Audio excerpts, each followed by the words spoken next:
Lee Camp. What's up, man? How you doing? I'm good, buddy. How are you? I'm good. It's just a pity. It's been 7 days since I talked to you. I mean, that's honestly, it's been pretty draining to go that long. It is draining to go that long without talking with each other. I'm hoping that one of the main government secrets we get into today, maybe we can make a topic one, is the government's efforts to cover up the scourge of celebrity camel toe.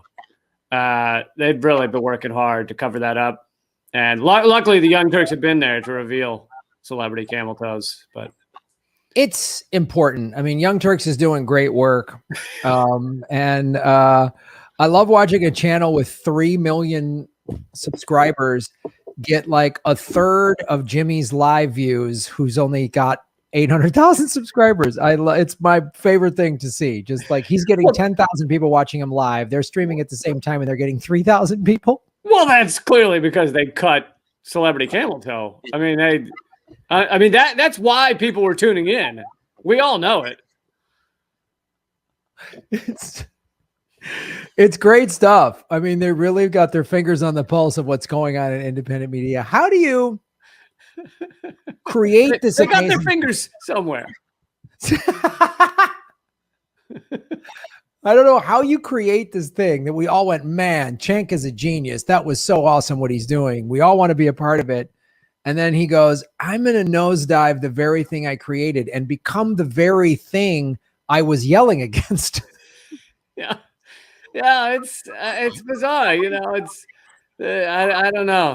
The ruling elite just chipped away at him till they. You know what it is? If you turn someone around and face them the other direction all at once, they go, "Whoa, what are you doing?"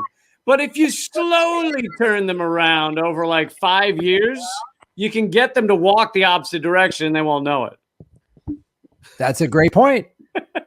That's a great point. They just slowly get them to walk the opposite direction. They just put down some cones, say this area is under construction for a sec. We'll get you back on track. And then before you know it, you're walking in reverse and you have no idea. And literally you're putting your pants on backwards. So it makes sense to you that you're walking in reverse, but you don't know it.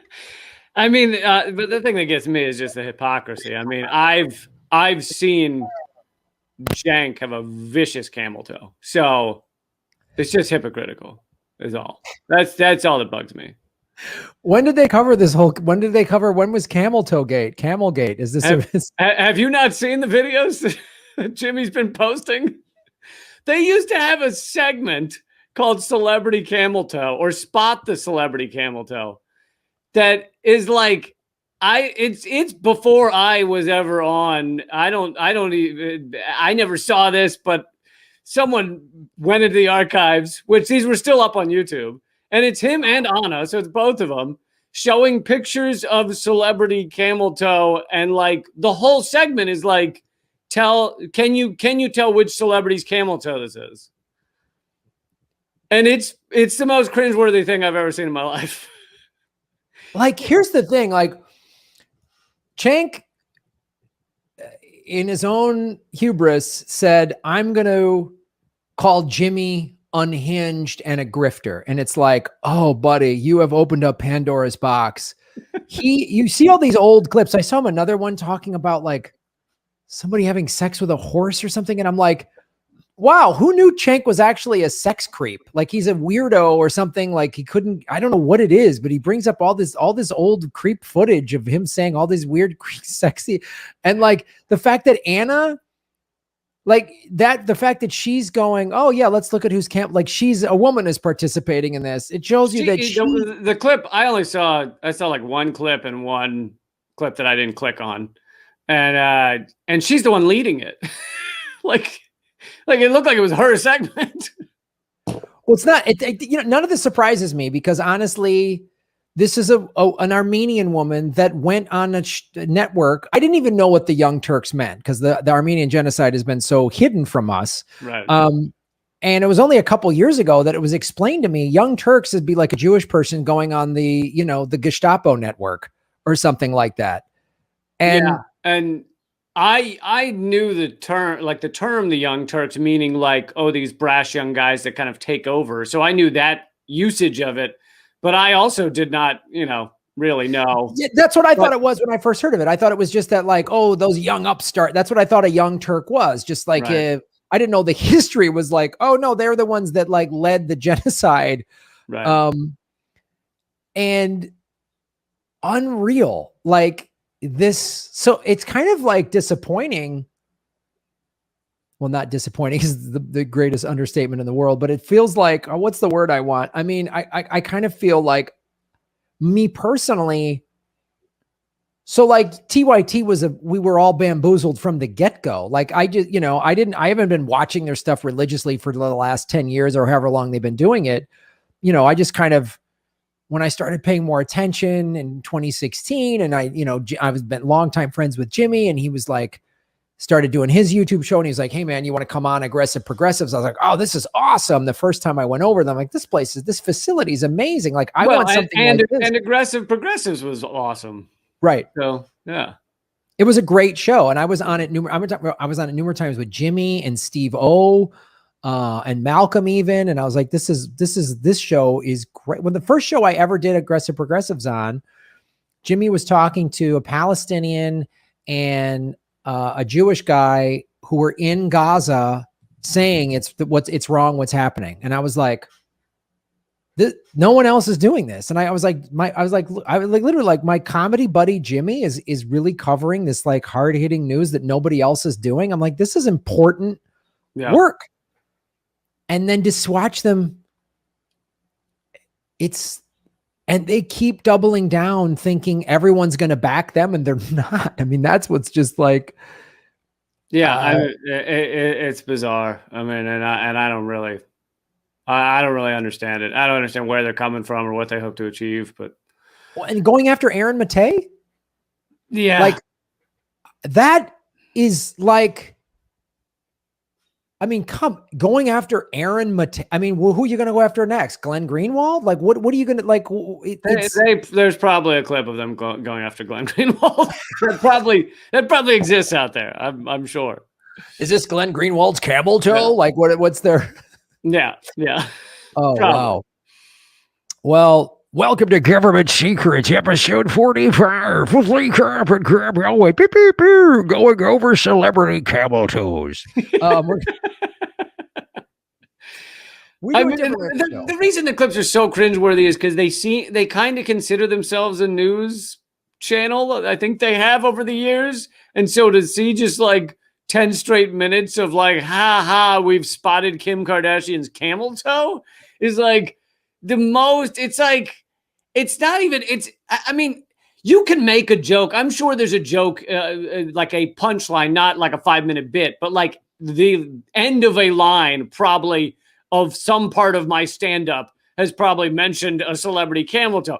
But this is like showing images of a celebrity and being like, let's zoom in and show, graphic images of their crotch. And it's just like, are you trying to be Howard Stern or what is this? Yeah, I know. I thought, oh, wow, that's cringeworthy for like late night talk show comedy. That'd be like, whoa, did you see what Fallon is doing? Like, really? Like, I would be like, that's crossing the line. But now a channel that calls themselves a news source, an independent news source, it's amazing to watch. I mean, it's like they're going to be irrelevant, like, or they're just going to have a bunch of Vote Any Blue Will Do people watching them thinking I'm getting the real news, just like Rachel Maddow or something. That's the audience they want to go after or something. But if you want Rachel, I mean, we don't have to, we can go in this for an hour, but if you want to get Rachel Maddow viewers, be Rachel Maddow. Like, it's like, why wouldn't the viewers of Rachel Maddow just go to her for the fucking, fucking brain parasite bullshit? Like, no, I want a less produced YouTube version of the same shit I get on MSNBC any moment I turn it on. Any second I could turn on the TV and have a more highly produced version where they actually have on the politicians they're talking about. And instead, I'm going to go to YouTube, get all the same shit, but, lower level, and it doesn't make any sense to me. It honestly does. And here's the thing is I don't watch them that much, so I wasn't sure exactly what they were doing, but I just looked at like the titles of all their videos, and it's 70 to this day. It's 70% about Trump. Like 70% of the stories uploaded there about Trump, and I'm like, he's not president anymore, and you can get that on MSNBC. So what are you doing? Yeah, and it's like, that's the thing, like people will come to my show. Clearly I'm way less produced than MSNBC, but they're like, well, at least he's telling us the truth. I'm giving you my honest opinion, and I'm covering stuff that either they're not covering, or I'm giving an angle that nobody else is covering. That's what you do on your show. But why would you come watch a guy sit in front of a fucking TV in his apartment, wearing a shirt he bought at Ross, telling you that everything's Russia's fault? Hey, I got some fine shirts there. So do I, but let's be honest. This is not, I mean, look at this is not MSNBC. This is a dad that's like having a barbecue. I mean, like this is next. What are you going to go after the dollar store? All right.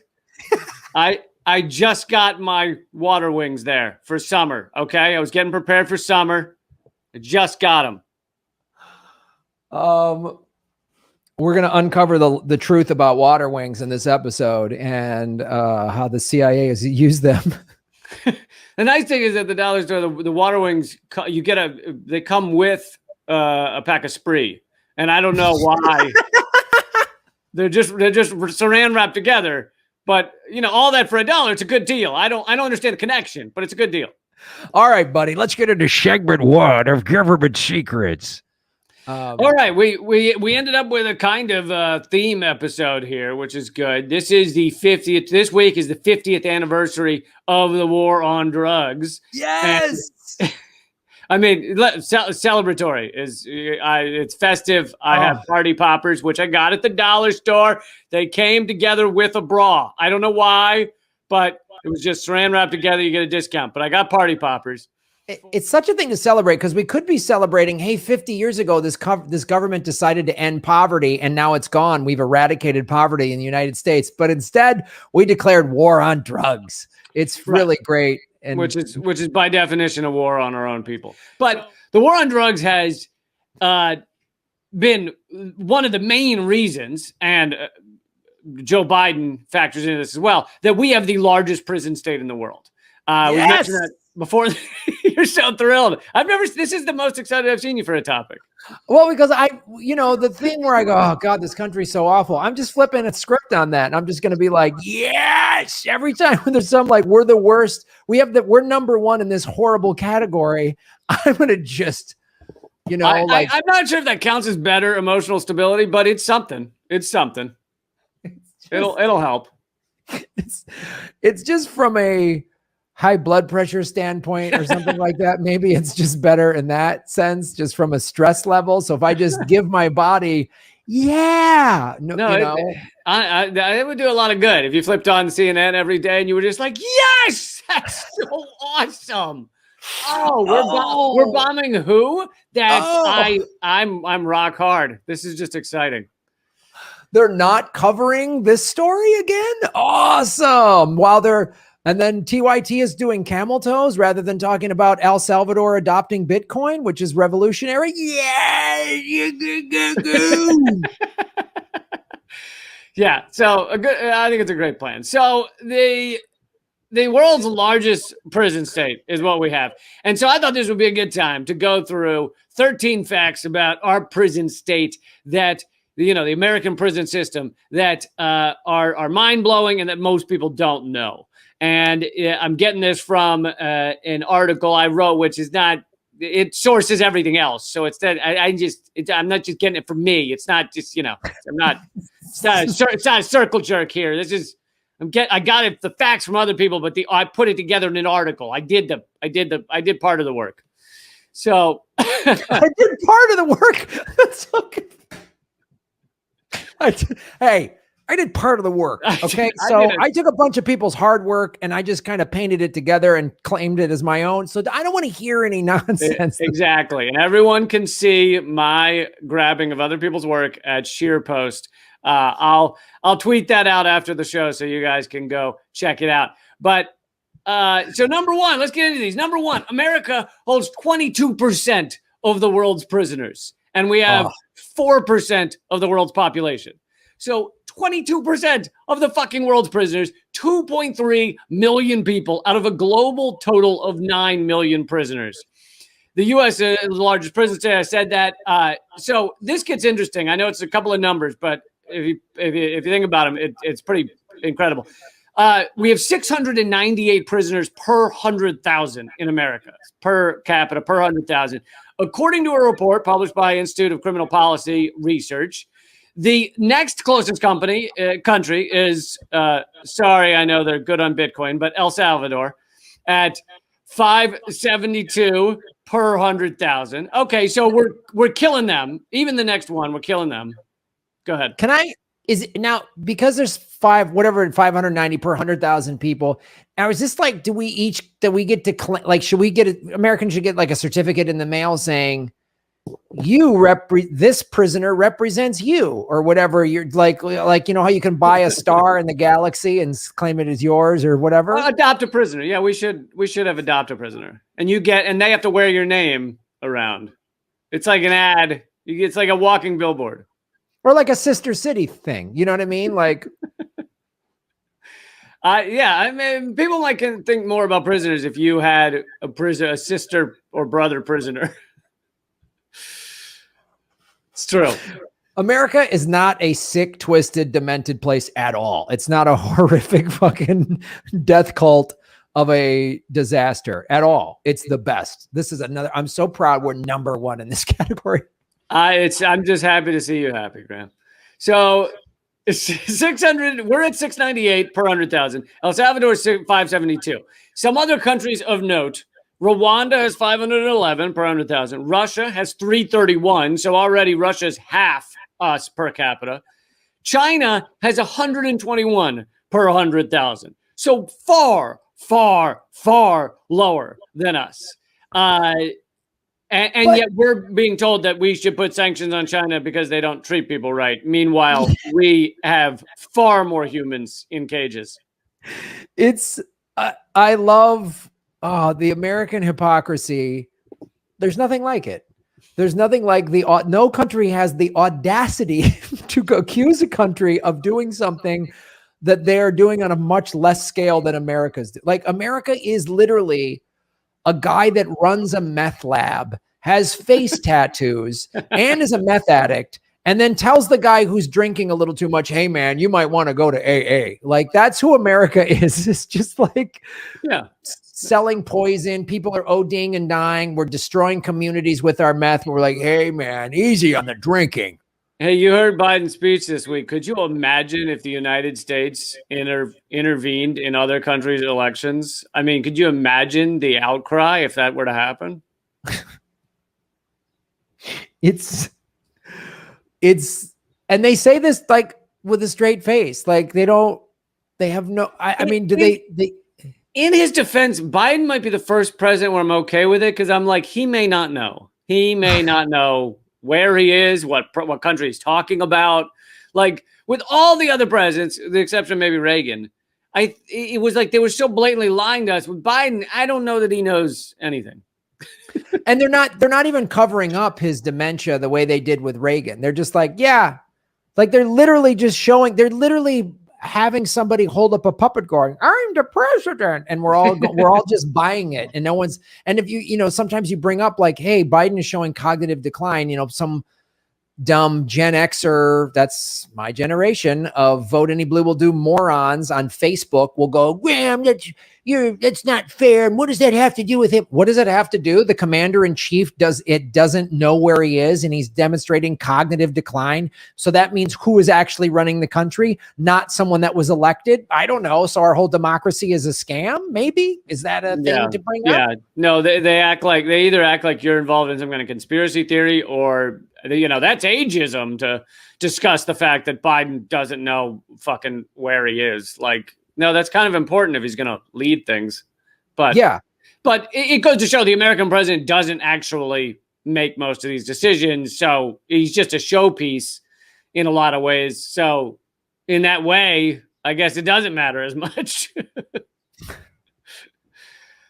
So, all right, number 2, we have this belief or this idea in America, and this is how I grew up, thinking prisons are just a fact of life. They're everywhere, and it's just how things work. There are bad guys in this world, and they need to be in prisons, and so fact of life. But we already discussed that it's actually, there's far fewer people in them in other countries.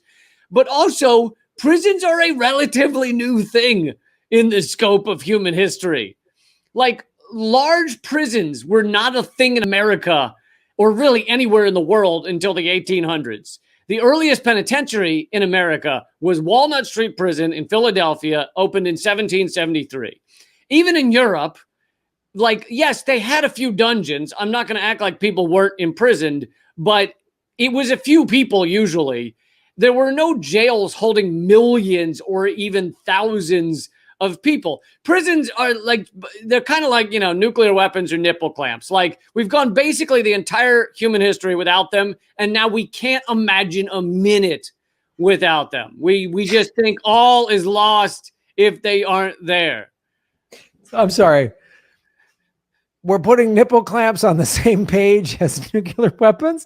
I just want to, as a guy that's never used a nipple clamp, am I outside looking in on this? Is there like a whole nipple clamp community that I'm missing? Or? Graham, you're the exception, because since you have both nipples pierced, you don't need the clamps. To just show you where I stand, just saying nipple pierce makes me like I could never pierce anything. Like, just hearing that makes me go, oh my God. Like, if a girl was, I'm with you on that. I had dated girls like, oh, I used to have pierced nipples. I'd be like, I don't ever want to see it. I don't ever want to, I can't do it. So you're keeping your shirt on from here on out.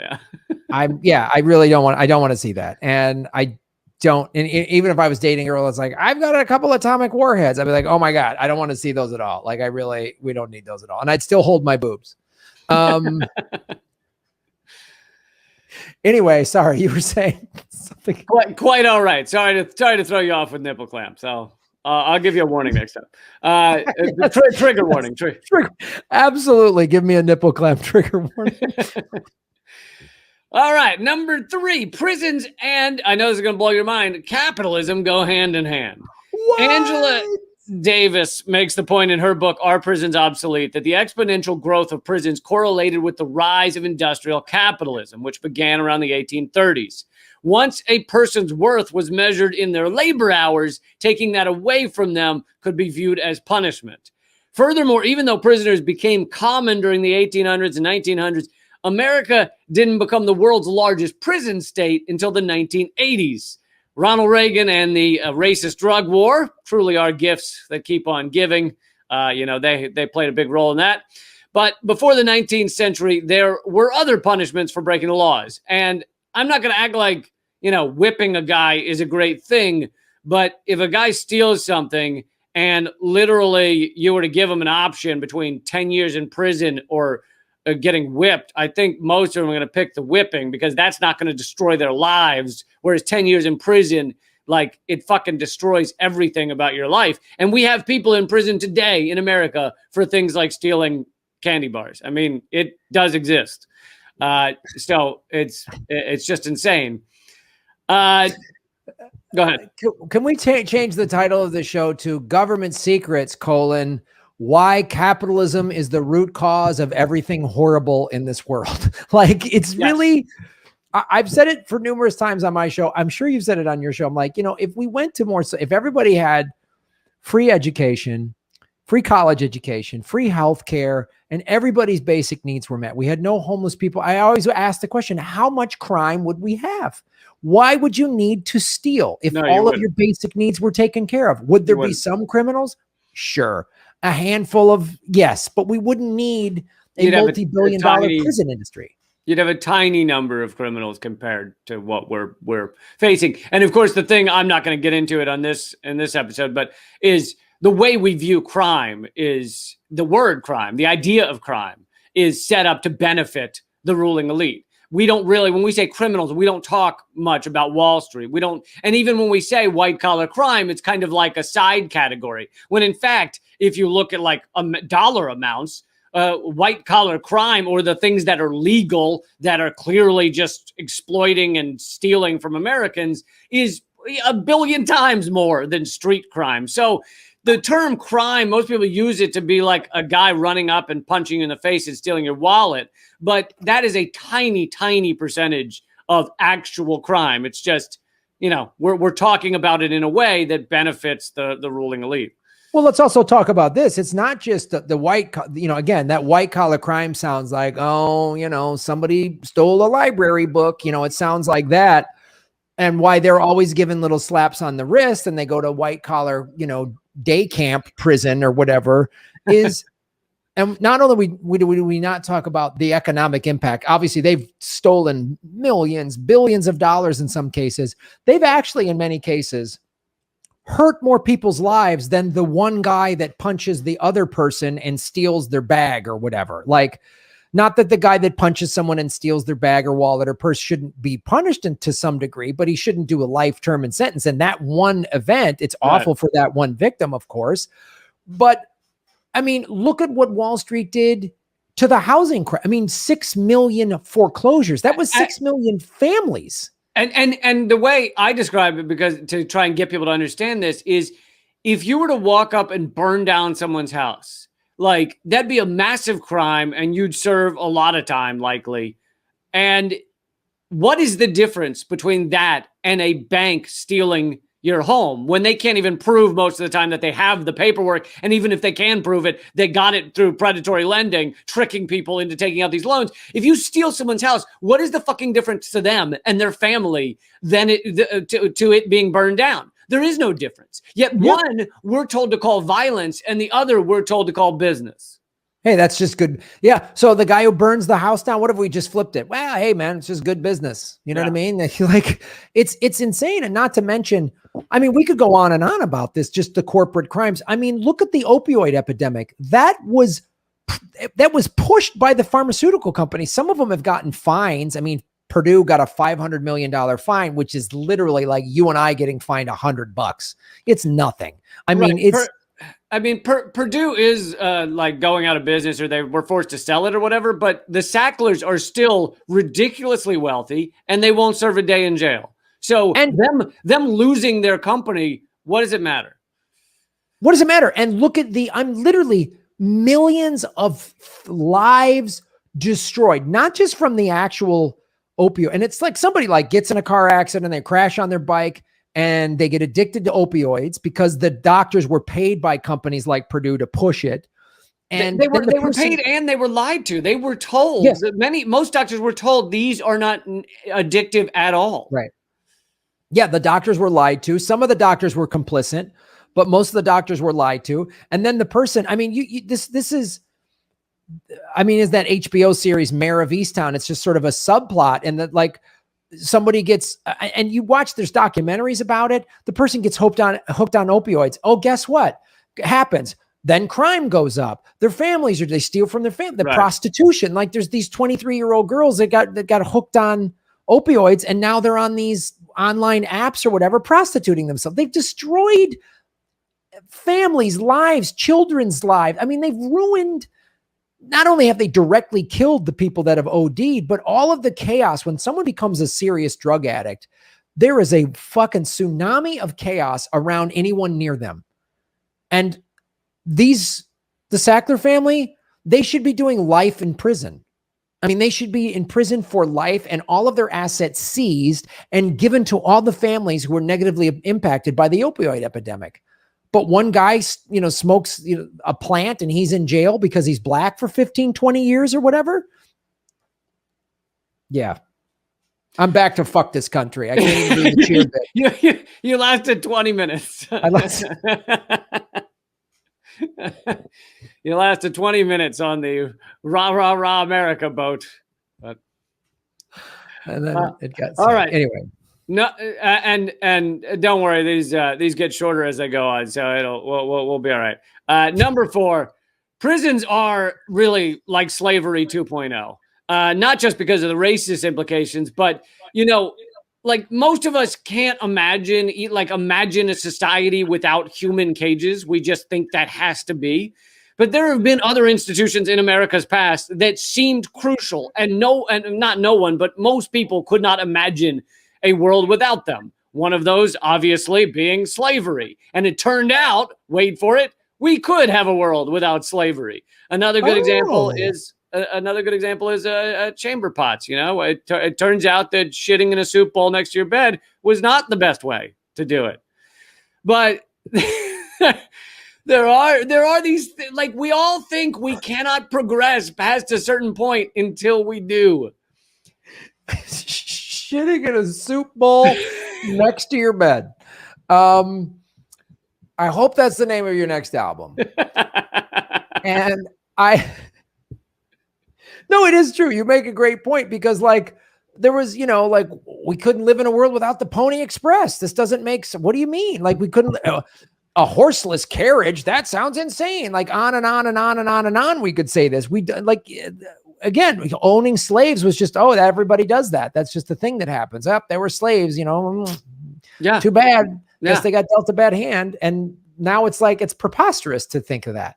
And so here's another way, number 5 on the list, that the prisons are slavery 2.0. The 13th Amendment to the Constitution ended slavery and also legalized it.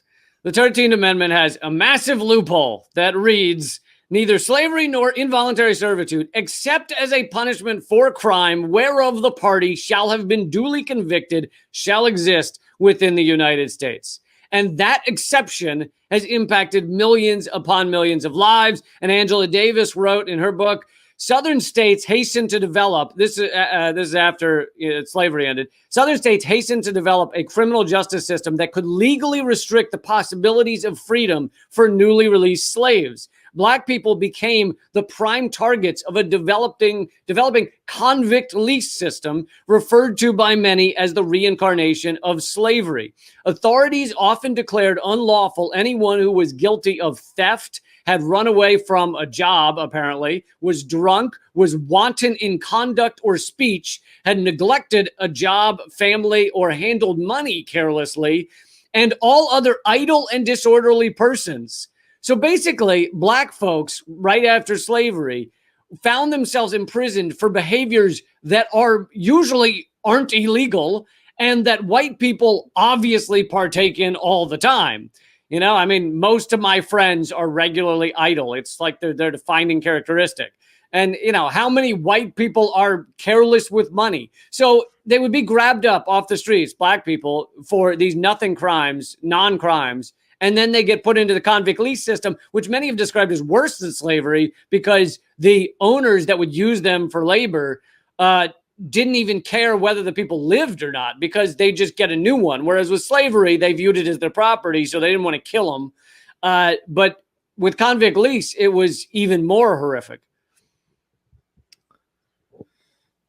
America, its racism, its systemic racism is the thing that is holding this country back. With no two ways about it. If we could get over that, and mainly all these white people that are always afraid and crazy and, there's white genocide happening, whatever their crazy crap is, if they could learn to coexist, America could be this amazing place. But it doesn't want to be. It wants to stay, and it holds itself. It's that famous quote, I think by Langston Hughes, you can't hold a man down without staying down there yourself. And that's what America's doing. When you hold groups of people down, you stay down there yourself. It's like, You think I'm holding this guy down. You're stuck down there too. You're not going anywhere fun. It's like a prison guard. You show your paint, you're going, these prisoners can't leave. You can, and you're choosing you want to work in a prison every day? Right. And the PTSD of being around such abuse all the time, even if you weren't partaking in it. Obviously, most of them do partake in it, but it destroys you as a human. Yeah, you watch all this abuse, and so either you become numb to it if you're not partaking in it, or you partake in it, and then you you basically just corrode your own soul. You become the monster you're supposedly imprisoning. Yeah. I don't want to create these monsters. How are you any different? Like, how are you any different? Right. And no one sees that. So the next one is, and we've mentioned this some on the show before, that prison labor continues today. Sometimes it's like sewing "Made in America" labels on clothing that wasn't made in America. The firefighters, like half of the firefighters in California are prison laborers making, $1 an hour or something. And then when they get out of there, they're not even allowed to be firefighters. State officials generally claim such programs are different from the convict lease program. And they claim it's different in the same way like people claim firecracker pops and bomb pops are different. They're the same fucking thing. All right. I know sugar water and Red 40 when I taste it. All right. There's really no difference. These people, and they claim, it's a choice to work in prison. It's like, no, it's really not. They've got immense force on them, like whether it's getting out of prison, because those firefighters get to be outside. So, wow, that's a great benefit. Either I get to be abused in a cell or I get to be outside. Yeah, I'm going to choose outside. That's not real choice. They're running from violence. That's not a real choice. And then to earn the money, so many of them are doing this because literally $1 an hour or less is useful because they're charged for all kinds of things while they're in prison, like a toothbrush and all that shit. So, and phone calls can often be really expensive, or FaceTime calls and shit like that. So, yeah, it's economic force just like anything else. Well, and let's also point out, because what happened last fall in California had another record-breaking wildfire season. They're on pace. It's going to happen again. California is under immense drought. It's normally this time of year, there's been at least 15 inches of rainfall. Typically, there's only been about 5. This is just in LA County. So we're going into the summer when it never rains. It never rains in Southern California in the summer. So come fall, we're going to have more fires. And what happened last fall, thanks to, people like Kamala Harris, there was a shortage of firefighters, and all of these released prisoners who worked putting out fires could not get hired. So they served their time. Yeah. They got out on good behavior. Part of their good behavior was they were firefighters, and now they can't even get hired. So we had a shortage of firefighters to put out these awful fires that destroy people's lives and homes and all that. And guess what? It's the middle of June. There's already some fires that have started. It's going to happen in another 2-3 months of drought. Yep. This is going to happen again, and there's going to be a shortage of firefighters because California, democratically controlled state, does this slave labor, and then doesn't it, like, if you pay your debt to society, you go to prison and you work as a firefighter, you're out on good behavior, you've paid your debt to society. And isn't it better for our society to say, hey, you paid your debt, now you can get a job with the fire department. Yep. But now ex-cons can't get jobs, so it's recidivism. They go back into the criminal life. Right. What else and that's just one example. Most people that go into prison have trouble finding a job when they get out, because so many places, either they have, they're out of the workforce, so they don't have the skills, or maybe don't have a resume, maybe don't have a suit. Like, all those things matter. And then there's also some states you're allowed to find out if they're a convict or, an ex-con. And so they use that against them. So yeah, it's just incredibly difficult to get your life back together after you get out of prison. So you end up back in prison. I mean, yeah. And I think this is important about the courts. Angela Davis also wrote that the false crimes, arresting people for nothing crimes, also served as a subterfuge for political revenge. After emancipation, the courtroom became an ideal place to exact racial retribution. In this sense, the work of the criminal justice system was intimately related to the extra-legal work of lynching. So really, the courts became like the more polite, more erudite way of lynching people, of destroying people's lives. So yeah, going on to number 7 is that a few people get filthy rich off of imprisoning millions of people. No, no, it wasn't egalitarian. They're not sharing the wealth. I find that hard to believe. Companies collect billions of dollars from the prison industrial complex.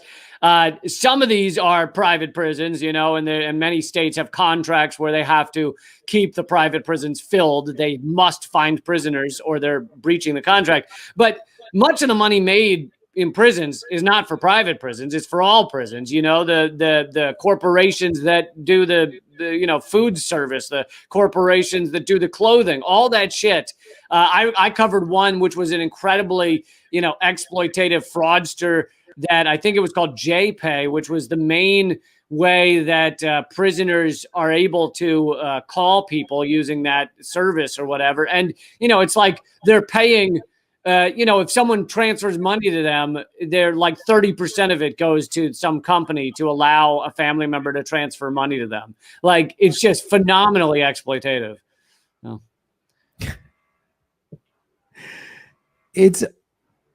They literally went, how can we stick it to these people every single way? Like north, south, east, west. How can we stick it to them? Charge them for this, make them earn with slave wages, then take a fee if the money's like just, and obviously when you have for-profit prisons, that means you need to create criminals to put in your prisons. Yeah. You have to, and if you're running low, so you have a deal to have the prison 90% full, and it's only 90% full, and you're going to release people soon. What do? You tell your cops to get out there and find people, which is a lot of what policing is now in America. It is go out and meet your quota of people being arrested. And if the cops go out there and don't find people to arrest, meaning insert themselves in people's lives and try and find what they call crimes, then that cop will be viewed as not doing their job. Wow, you didn't arrest anybody in the last 3 days. What the fuck you been up to? And it's like, well, maybe there was no one to arrest. Maybe every person I saw was just walking down the streets, but that's not acceptable. Yeah, that's another thing when there's like, oh, there's no systemic racism in our legal system. Yeah, there is. Quotas. Just that alone is a problem. And all police departments have. And God, in Chicago, man, it was like the end of the month. Don't go a mile over the speed limit because if these cops are behind on their quotas, they're going to write up as many violation tickets as they can possibly find. It would happen. Right. You'd be going 37 and a 35 and they'd pull you over and you'd be like, you got to be kidding me. Well, it's the 28th. Yeah, that's why you got that. That's fucking crazy. Yeah. It's a standard thing. All right, man. I'm realizing that I probably have about over a third of this left. So we either have to bump the next one the next time, or we can make this a two-parter and skip to the drug war. Why don't we keep this going, and then next one we'll talk drug war. Okay. Fine by me. So number 8, Black Americans are the most imprisoned people in the world. Now, I know that people understand that we have a racist, prison here. You have more percentage-wise, far more Black people for the percentage of the population they are. But it's more than that if you compare it per 100,000. Like, it's the understanding of like per capita really kind of hits you in a different way. So earlier I said the U.S. has 698 prisoners per 100,000. China has 121. If prison rates of African Americans were listed in the same way, they would have an incarceration rate of 1,500 per 100,000, down from 2,300 just a decade ago. So pause for a minute and try to wrap your brain around that number. Black Americans have a rate of imprisonment that is over 12 times that of China. 1 in 3 Black men between 20 and 29 are in some way right now subjected to our prison system, meaning they're either in prison, they're on parole, they're somehow connected to the prison system. 1 in 3 Black men between 20 and 29. If prison rates of African Americans were listed alongside countries, they would have the highest rate in the world. But there's no systemic racism. It's just a few bad apples, right? That's what we're supposed to believe. The number of bad apples is astronomical. It is just incredible number of bad apples. This is like these numbers are overwhelming. And thanks to people like Joe Biden and Kamala Harris, they've helped make it happen. Right. I mean, yeah, Kamala Harris, in her role as California's top cop, as she called herself, you know, she wanted to arrest people for even less. She arrested people for their children being truant, meaning not showing up to school. So you have a fucking single mother who's trying desperately to deal with life and pay her bills, and the kid is skipping out on school, and now you got the parent in prison, the mother in prison. Like, what does that help? What is that? Does the kid end up better off? Does that mother, when she comes out of prison, end up better off? It's just such, it's the level. I always want to quote Martin Sheen's character in Apocalypse Now. He's like, oh man, the bullshit stacked up so high, you need wings to fly above it. Like it's staggering. Yeah. Yeah. And the percentages are, so right now our prison state is 21% Hispanic, 38% blacks are in prison in America. The American population is 18% Hispanic and 13% black. So that's how much higher the prison rate is.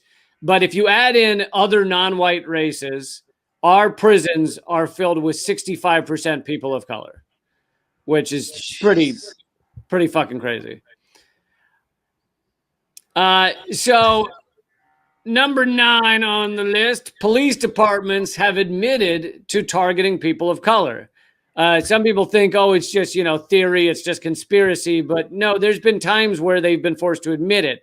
One of the most obvious ones was New York's stop and frisk program, which, abducted young, mainly men of color who were doing nothing wrong, sometimes standing. I mean, there's examples detailed in Matt Taibbi's book of just people standing in front of their own apartment and being arrested for that. And they basically, the new NYPD would just grab people and frisk them and try and find a reason to arrest them.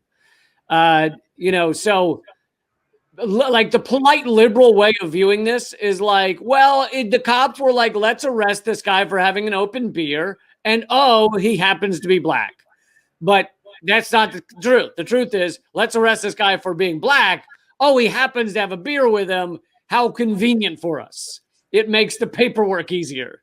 Right. New York City is 43% white, but only 7% of arrests for open alcoholic beverages are for white people. Because these are the type of crimes that are only used to grab people of color. Yep. Oh yeah. They're never going to, if a bunch of white people hanging out in Central Park drinking wine, they're not going to arrest them, even though that's a violation according to their law. Like they would never, ever, ever do that. And that's, again, more evidence that we have a clear systemic racism, and it's been going on for decades, really centuries, if you want to. Well, it's well known, Graham, that like a beer in a bag is just far more criminal than like a white wine spritzer. Okay. Yes. Some white lady with purple teeth singing too loudly and being annoying because she won't shut up. That's actually worse, in my opinion. That's more of a violence threat to society than a guy drinking a 40 out of a bag or just a can of beer. Because she's singing John Denver. I mean, that's rough. And she keeps going, "Someone dance with me." Like, oh God. Like, can we lock them up?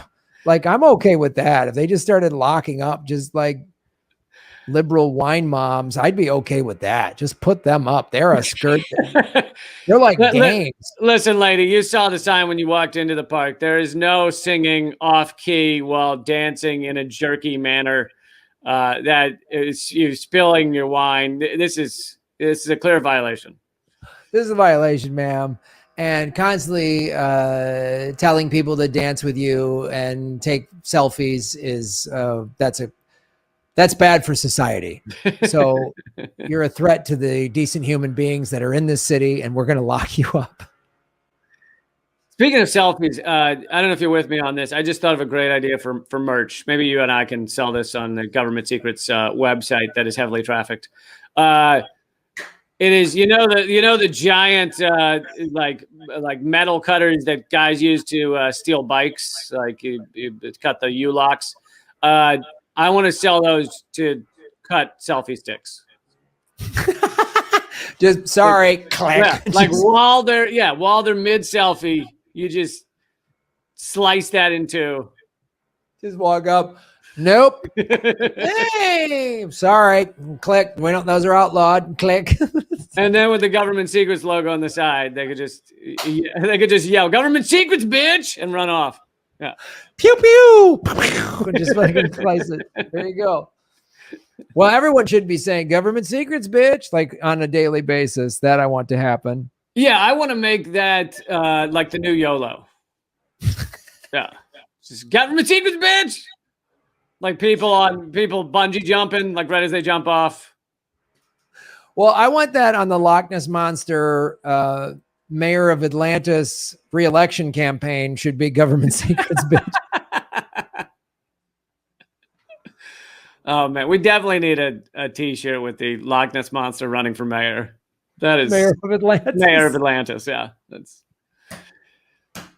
all right. Number 10. Number 10.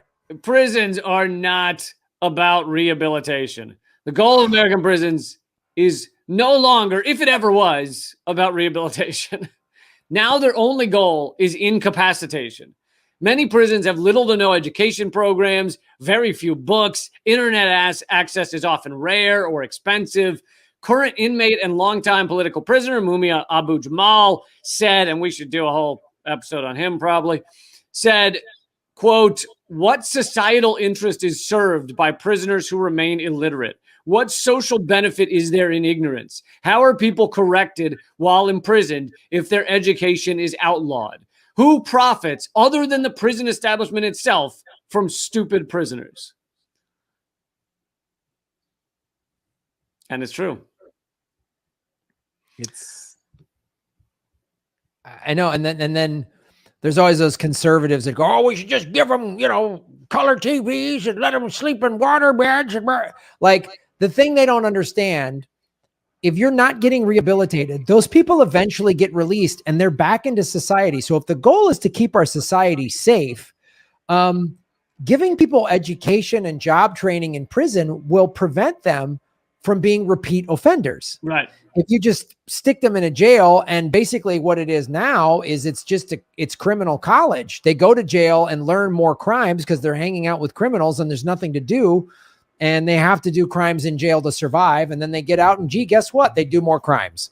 So it's like, if you give people opportunities and a chance, most people are like, I don't want to be a criminal. I don't want to go through this hell.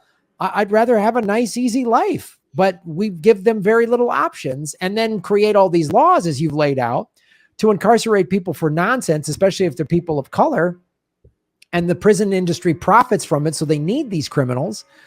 And then it just gets worse and worse. And then we're sitting there, we're shell shocked that our society is collapsing. Like, gee, how did this happen? I don't understand. It doesn't make sense. I just, I built the foundation of my house out of silly putty and cotton candy. And now it's collapsing. How could this happen? Yeah, it's they do not want to improve prisoners' lives so that when they get out, they can get things back on track. The goddamn ruling elites, they don't want to improve anybody's society. They don't want to. Our society is not progressing to get better and better and better as I thought we were. We're not. The only people's lives are getting better and better are these soulless fucks that are going to pay Jeff Bezos $23 million to fly around in his goddamn pimp wagon space outfit, like his spaceship. Like, these people are the worst. The planet's collapsing. The countries are collapsing. And rather than spend their money to fix it, they're going to fly around a bunch of rich assholes who are too greedy and selfish to do anything about it. And they're the worst. I mean, these are awful, awful people. Like, they're horrible people. Don't revere any of Bezos or Elon Musk because they make cool technology that you like or use. They're awful, awful people. Yeah, they're at minimum sociopaths. I mean, you don't you don't get to that position if you're not a sociopath. Yeah. Yeah. And we should do like a sociopath test for people. And if oh they my God, pass I've been a proponent of that for a long time. I've said every politician, absolutely sociopath test, without a doubt. And you could make a good one. You could make a pretty good one. And if they pass it, we got a special camp for you. And there you go. We just like you mean if they don't pass it? Which one means you're a sociopath? If they don't pass it, then we teach you how to be a better sociopath. That's what I'm talking about. Sociopath training. Gotcha. No, we should just like take the Hamptons and make it like Escape from New York, and just they build a wall around the Hamptons and never let them leave, and they just got to fend for themselves on Sociopath Island. Yeah. We just see how long till the millionaires start eating themselves. Yeah, let them eat themselves. And anyone that, so, oh, Hunter Biden, you passed the sociopath test. We got a new spot for you in the Hamptons. And we just rope that part of the island off, and they never get off of it. And it's great. So, number 11, and this one is, rough to think about, but while the Me Too movement has swept across the country, the prison industrial complex not only tolerates sexual assault, which obviously is rampant, but it also perpetrates it. Female inmates almost always find themselves the victims of strip searches by the guards, and often internal searches, which means exactly what you think it means. Here's another way to phrase this: state-sanctioned sexual assault.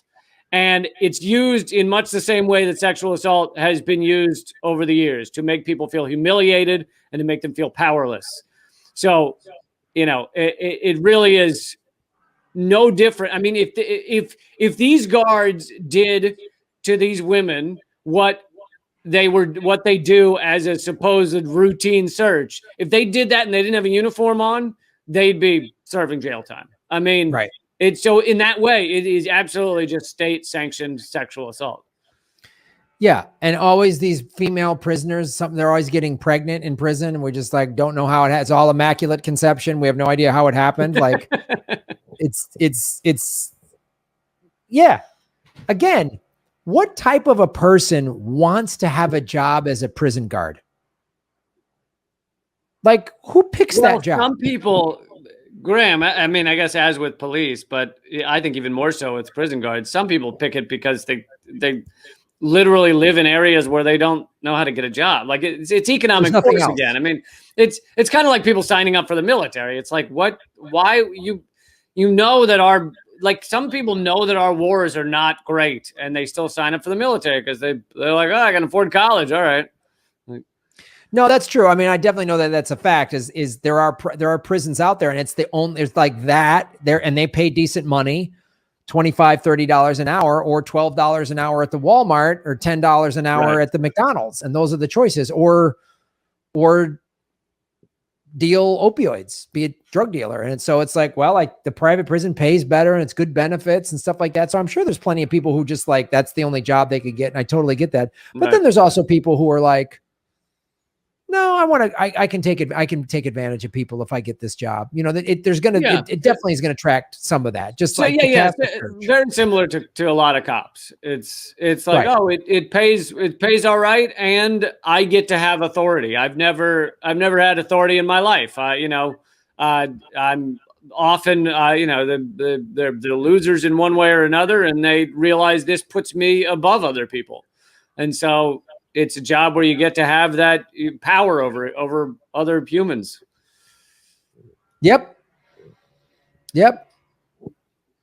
All right. So two more left. Number 12. Prisoners have long been used for medical research, and it's not over.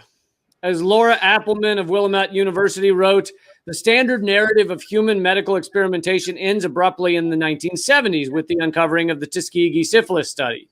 But my research shows, however, that this narrative is incorrect and incomplete. The practice of experimenting on captive and vulnerable people persists. So, yeah, the United States still has human guinea pigs.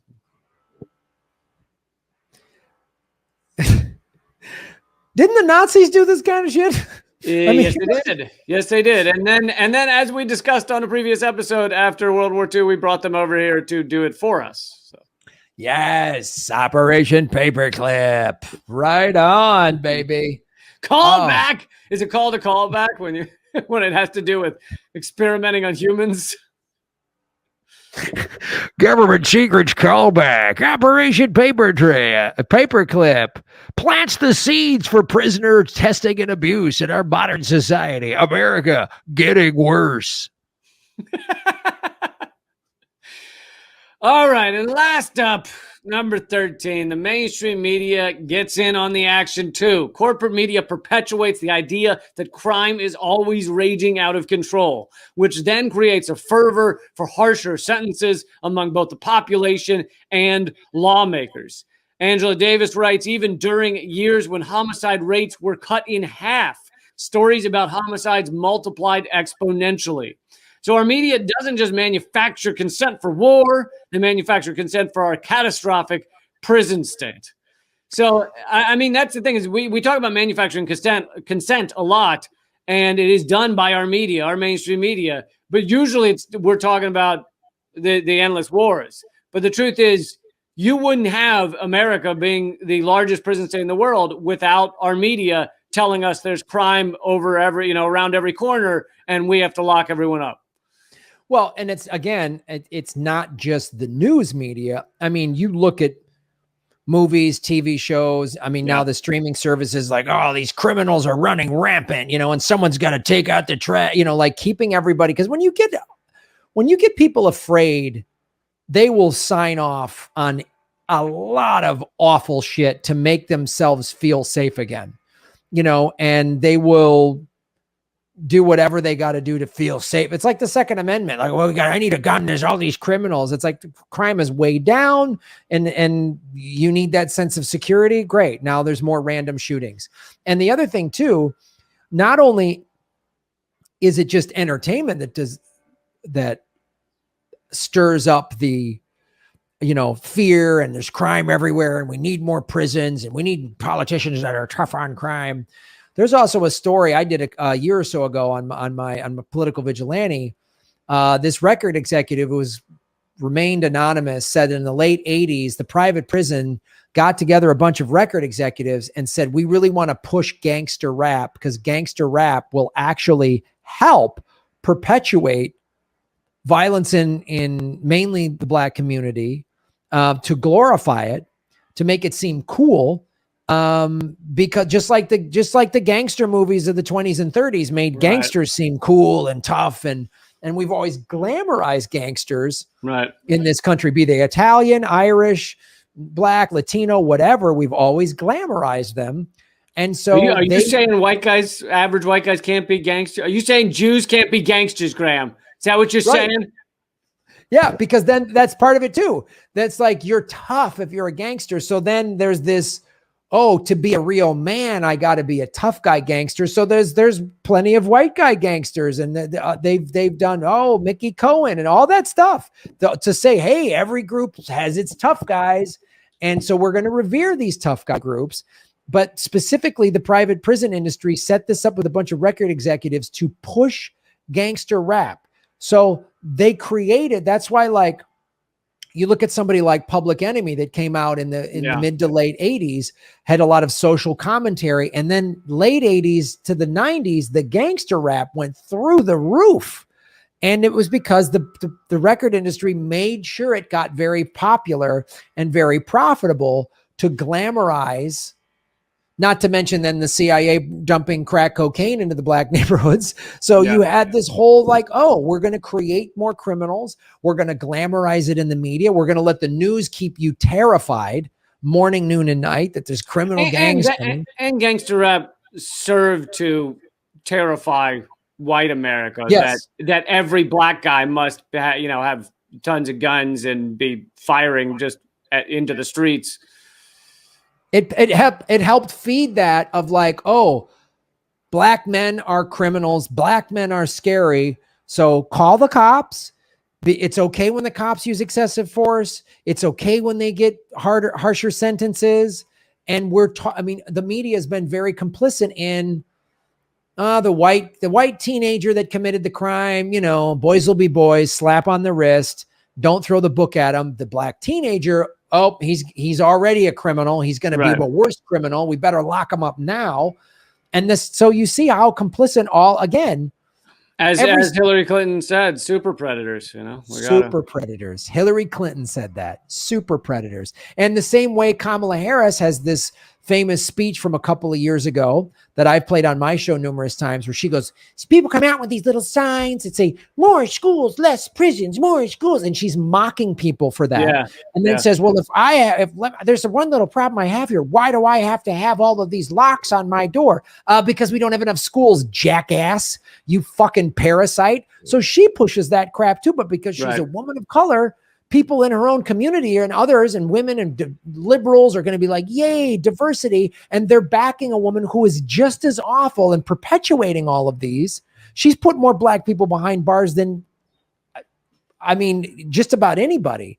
Yeah. And so it perpetuates the whole thing. And she gets paid from the private prison industry to push this whole thing. So it's, you see the conspiracy, not even the conspiracy isn't the world. You see the coordination. Yeah.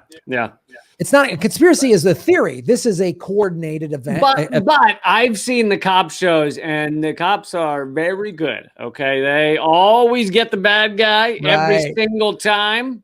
You know, they find the bite marks on the corner of the couch, and then they put it in the computer and it goes boop, boop, boop, boop, boop, and it finds the guy who bit the couch. So, yep, that's it. CSI, NCIS, you know, all of those. The cops are the good guys. Maybe one bad apple, they root them out. And by the way, just to go back to the, making everyone think that there's a million murders going on. So we need more cops. We need more prisons. We need to arrest people. We need to lock people up longer. The vast majority of murders in America that aren't done by cops are people that the victim knew, someone the victim knew. Like a friend, family member. So if you want to be scared of murders, then start eyeing your friends. All right. start staring a little longer at your nephew. Okay.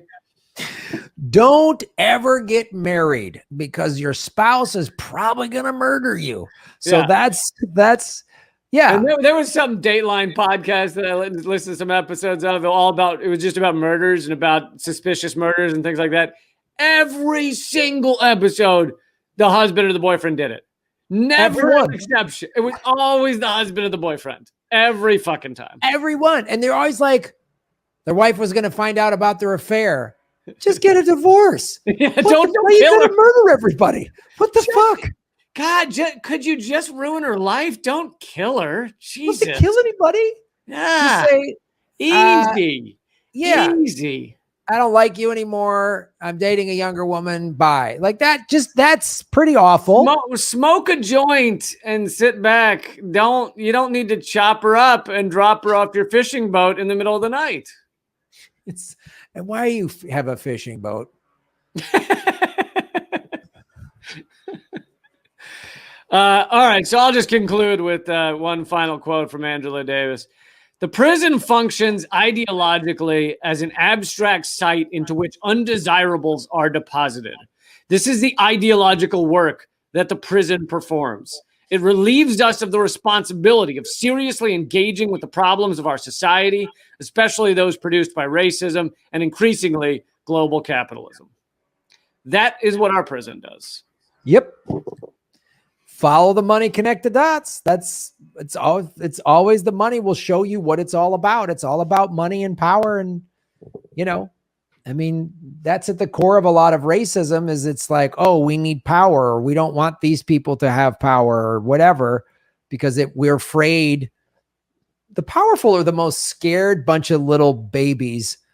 They're afraid everyone's going to take all their little money and their special. They're afraid of YouTube shows, Look at how much they're suppressing us and demonetizing us. I know. My subscriber base has gone down 78 to 77,000 now. Like it's gone down. I'm in my 5th month of being demonetized. They throttle you. They throttle me. They're scared of us. They're scared of us.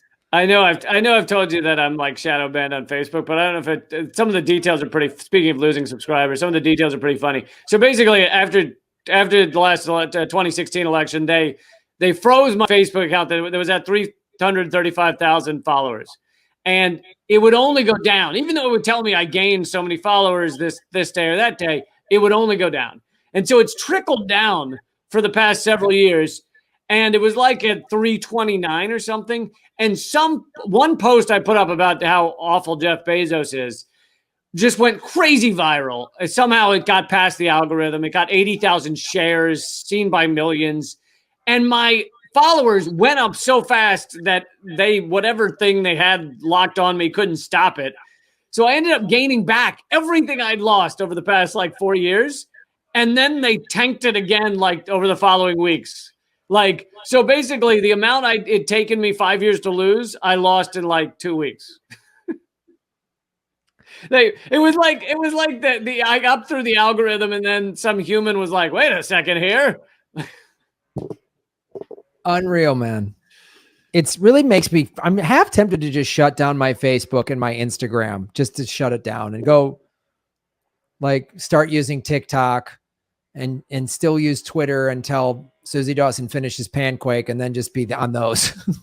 That's what I feel like. But so is that it, or is there more? That's it for all of our horrible prison system? Well, those are the ones I got. That's the 13 facts about prison, mind-blowing facts about prison. If people want the article, like you want to share it with someone or something, I just tweeted it out. So it's at the top of @Lee Camp is my Twitter. And also, just a quick pitch for us here. We don't ask for money. You don't have ads on here. We're there's no, I don't stop and sell you a mattress or anything. So how about this? Everybody who's watching, listening, anything, take 3 seconds and email government secrets to someone, to a friend, a family member, tell them to check it out. That's it. We keep the show completely free. On all platforms, mine, Lee's, it's free. It's never behind a pay. You can watch it whenever. Yeah. So just email it to a friend, put it on your social media, like it on whatever you're listening or watching, and, give it a positive review if it's like iTunes or whatever, and send it out to people. Spread the word on it, because nobody's doing a show like this. And just buy our selfie stick cutter. Just buy that and we'll be doing pretty well. And start saying government secrets, bitch, throughout your day. Like anytime you point out a fact of how awful America is and has been, just say government secrets, bitch, and walk out of the room.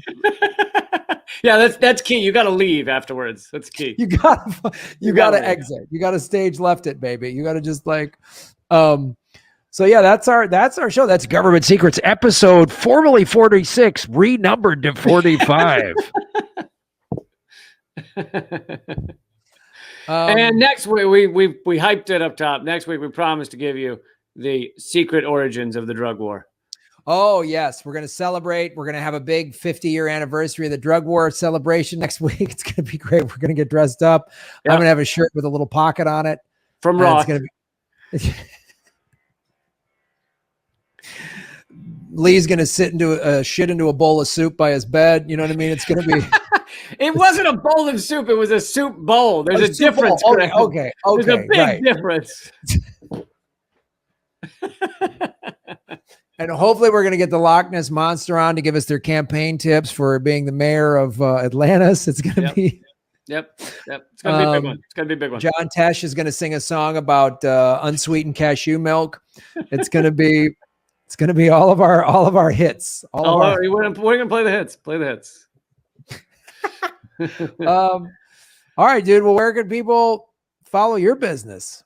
All right. All my stuff's at leecamp.com. New episode of Redacted tonight just came out, and that will be up at leecamp.com soon if it's not already. And so, yeah, just find me there, and the Twitter's at Lee Camp. Sweet. Go to grahamelwood.com to get all my stuff. Political Vigilante. I got Political Vigilante merchandise.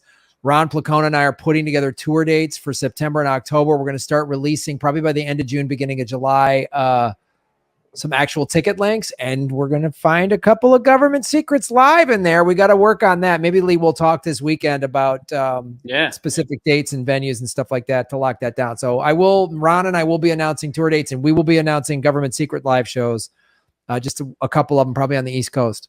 So go to grabalwood.com. All right, man. Have a great week. All right. Government secrets, bitch. Government secrets, bitch. Later. Thanks for watching, everybody. Please hit the like button, the subscribe button. Go to patreon.com/Graham Elwood and rockfin.com/Graham Elwood, where you can support the show. Also, I have a Bitcoin wallet, a Bitcoin Cash wallet, and an Ethereum wallet in the show notes. We're taking cryptocurrency. I have a Coinbase affiliation link. We're going to be getting on some other exchanges. So that's how you support the show. Make sure you hit the subscribe button. YouTube is unsubscribing us at an alarming rate. I have a PayPal button at grahamelwood.com. I even have a Venmo at Graham-Elwood. There's a lot of ways to support our show. We are getting crushed by YouTube. We've dipped under 73,000 subscribers because of YouTube. Thanks for supporting what we do.